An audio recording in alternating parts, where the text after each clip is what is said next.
According to China EV Post, Li Auto has begun rolling out its latest over-the-air 6.0 software update. This update brings the Navigate on Autopilot feature, which does not rely on high-definition maps, to all eligible vehicles. The feature is available nationwide on roads with navigation. The new system allows vehicles to automatically change lanes, overtake, navigate obstacles, and pass through traffic lights.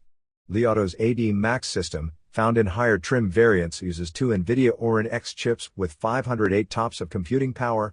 Lower trim variants use the AD Pro system with 128 TOPS from Horizon Robotics. The AD Pro system received an upgrade to its lane centering control feature in this update. This allows vehicles to recognize traffic lights and navigate intersections autonomously. Li Auto is following in the footsteps of Huawei, which implemented a similar feature for Aito vehicles earlier this year. Competitors Nio and Xpeng are also advancing their assisted driving systems. Both companies are focusing on road validation before offering these features widely.